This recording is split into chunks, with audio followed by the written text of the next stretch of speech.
All right, this is an issue that's really near and dear to my heart. I'm going to talk about Cannon Mills, which is located in Kannapolis, North Carolina. And in the 1980s, both of my parents did work there, and they've had a long history of labor struggles. They finally unionized in 1999 with the union called Unite, which was a manifestation of the United Textile Workers of America union, which is what I will be talking about. And I am talking about their very first strike, which occurred in 1921. So, and also another reason Cannon Mills is so important is in 2003, the company under the head of David Murdoch, who was their very last owner, he was an absentee owner, which I'll get into later, so he wasn't there to be the officiator over their affairs.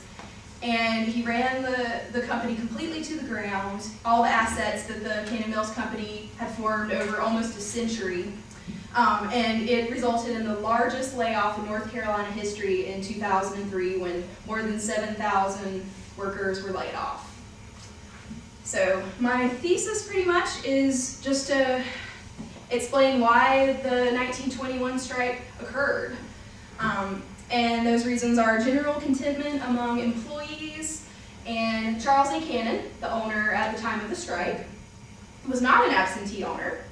He was there in Kannapolis, and abandonment by the union. The union actually did not support the workers like they originally thought it would, so I'll get into that as well. Why my paper is unique, a little bit of historiography. Two authors, Paul Kearns, who wrote the book Weaver of Dreams, which chronicles the entire history of Cannon Mills up until 1999, and Vanderberg, who wrote his PhD dissertation on different aspects of Cannon Mills, but did not focus on my issue. And then Brent Glass, he does North Carolina history strikes, so he covers strikes, but not specifically mine and not specifically 1921. And like a Family authors, they do about the same. So my research, which was very, very fun. I found special collections at the Duke University Special Collections. I was able to touch and copy all of the documents that Charles A. Cannon had himself received from other mill owners and correspondence with his father, who died right after the strike ended in December. And the Kannapolis Library, and I'd like to give a shout out to Mr. Dearman, who is 85 years old and was the one who helped me find so many of my primary sources.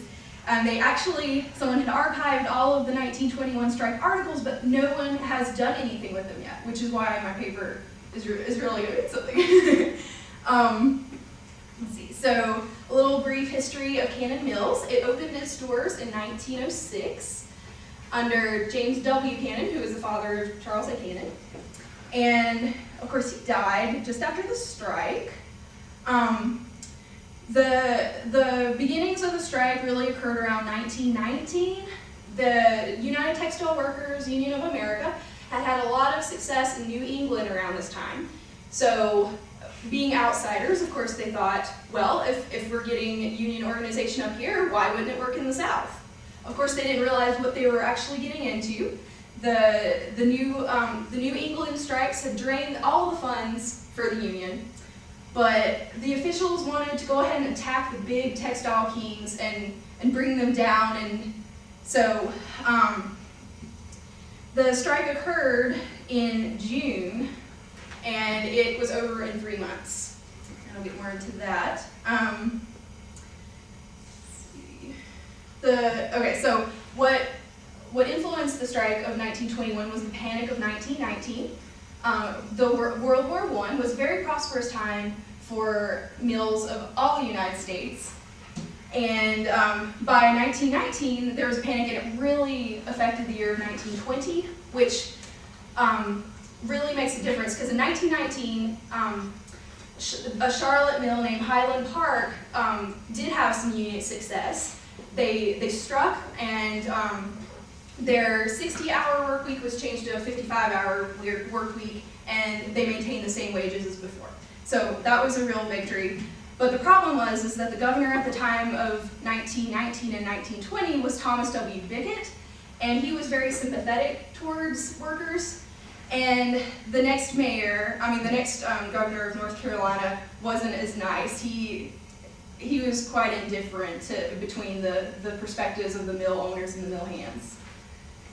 So other things that contributed to a bad economy before the strike of 1921 was the child labor law, which decreased by 44% over 7 months the amount of children in the textile industry.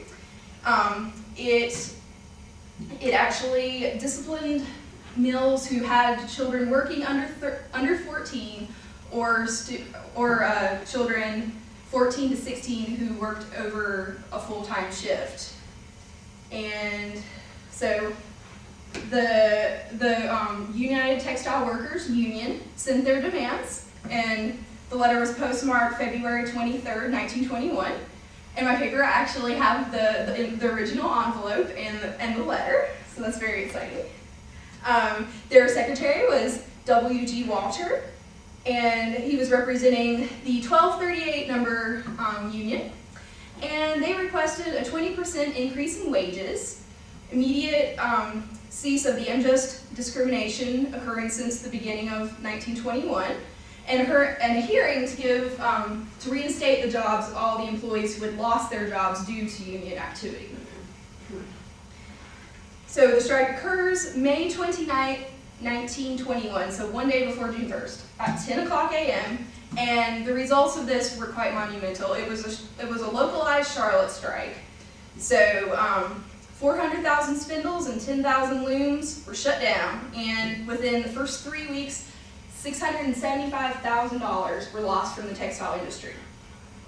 But what the union members failed to realize, though, is that it was the summertime, so it was a very slow period for the textile industry anyway. So really, it was like a blessing for some mill owners, because they're like, well, hey, now we don't have to pay anyone. We're hardly staying open as it is. They had to cut hours, and from the perspective of the mill owners, especially Cannon Mills, they already had to cut back hours, and not because they were trying to be mean, but just because they couldn't run a business on full time. And so this, as you're going to find out, this strike was not successful. And the main reason is because the union had made several promises that it did not keep. They promised a $6 per week stipend to every member who had decided to strike, and they were later informed that they had waived away their right to this compensation, and all that would be provided was the most meager of groceries. So this made them very upset, and obviously we realize now it's because the treasury had just been drained in New England. And after about 3 months, the union actually completely deserted them. They just went back up to the north. Everyone was starving, and all the workers realized this was a horrible idea, and it just was not the right time. So they were deserted, and then obviously 3 months later, an end was called to the strike. So the mill perspective, already went over that. So here's a shortcoming by Benjamin Stolberg, author of The Story of the CIO. In analyzing McMahon was the vice president at the beginning of the strike, and by the end of the strike he was actually made president. So in my sources I have vice president and president, so that's a little confusing. He said, the United Textile Workers Union of America has been one of the most venerable, decent, and esteemed organizations in the AFL. Its officers were notoriously honest and notoriously never did a thing. So they were not very, well, obviously for the South, they weren't that successful. So after the strike was over, the local union actually got the exact opposite of what they wanted. While they were bargaining for a 20% increase in salary, they received